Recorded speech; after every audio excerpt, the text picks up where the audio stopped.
Hiya, I'm Jasper, and welcome to your video review for Morbius.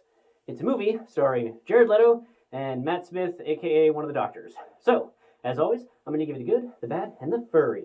To start off with the furry, there are vampire bats in this movie. Moving on. So, this is a superhero origin story starring Jared Leto. And if you have seen a superhero origin story before, you have seen this movie. That's it. This movie has no new ground that's being broken.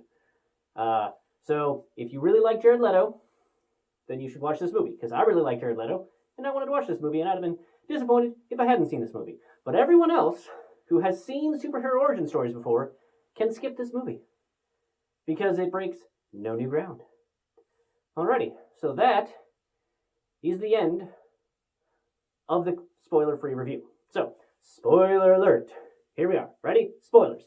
So, I didn't know going into this, but apparently in the opening sequence there was the Sony logo and then Marvel logo. And at the very end of the movie, see what I mean by spoilers, in the mid-credit scene, there was the Vulture from the Tom Holland Spider-Man universe. And that should be interesting, because the Vulture in the Tom Holland universe wasn't necessarily evil. He just was a guy down on his luck making very bad decisions. And he didn't give away the identity of Peter Parker to the people who actually wanted to kill him.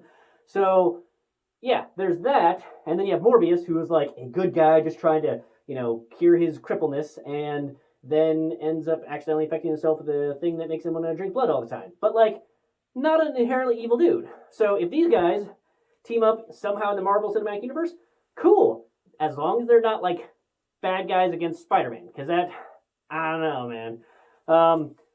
But I also saw there was a tweet or something where it's are they making the Sonyverse? So maybe offshooting these guys into just the Sony universe and not necessarily the MCU. That would also be interesting, again, if they're not out and out villains.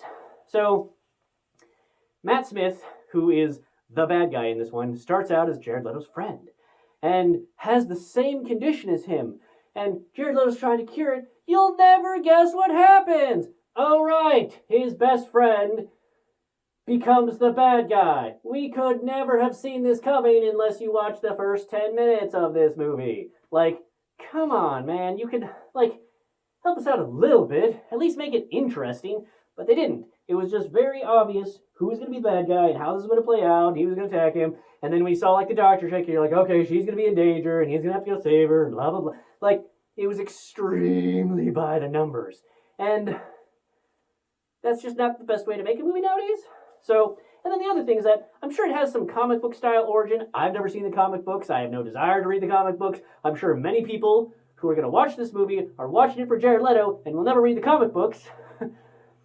But in this movie, whenever, most of the time, whenever he's doing the big, whenever he's using his superpowers, his face gets all contorted and, evil vampire-y. And, I'm watching this movie to see Jared Leto do things. I don't care if you make a CGI Jared Leto do things, as long as it looks like Jared Leto, not a vampire bat version of Jared Leto.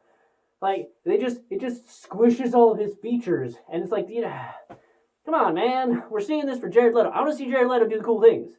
So, I will say that I think, at least at first watch through, the transformation and whatnot did look realistic, and they had the gradual as well as the fast transition on there multiple times, and it all seemed to work as real to me. And then if you remember Harry Potter 6 with the Death Eaters and that trail of smoke thing with how they traveled, they do sort of an evolution of that here, where there's a trailing thing behind them whenever they're moving super fast, and I thought that they did that really well. And I think they could have used a little bit more slow-mo in a couple instances, but for the most part, good use of it, and there's just the travel and how they were doing that was good. But couple things that really didn't make any sense to me is he just randomly decides that yep, I'm going to be able to fly now, or glide on the air now. Really?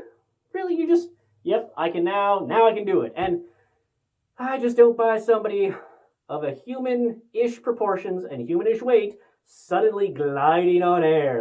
Come on, man. No, the rest of your universe doesn't support that. And speaking of the rest of your universe not supporting something, in this one, it's like, hey, there's this DNA bit. They even do like an animation before he injects himself with the serum. But it's like, hey, there's this bad bit of DNA in you. The serum comes in, chunks it out, and puts in the new thing. And there, now you have, well, it turns out to be bat superpowers.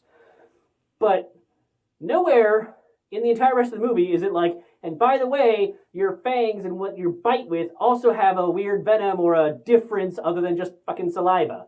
And then at the end, when his girlfriend shockingly gets killed by the bad guy, she bites him to get a little bit of his blood in her mouth, and then he bites her, and then she comes back. What? Like, no, that doesn't make any sense, because at no point in your little sciencey explanation for all this happening, where you're like, oh, and by the way, if you just get some of this blood on you, and venom in you somehow, you're gonna become a vampire. No! That is classic vampire shit, not like science-made vampire, where he had no aversion to light, obviously stakes weren't going to do anything, and holy water, I mean, we didn't see him do anything, or not do anything, but I know it wouldn't have done anything, so it just, and crosses, like, none of the rest of that classic vampire shit would have had any effect on him, but we're going to do the, you get bitten and you bite him and then you become a vampire again. No, that's dumb, because then everywhere your blood goes, you can just be like, hey, let's get some of that, and there you go. Now all I just have to do is wait for him to bite me, and I'll become one of him, and be another supervillain for him to face. Like, come on, man. That's dumb. That's dumb. So, whatever.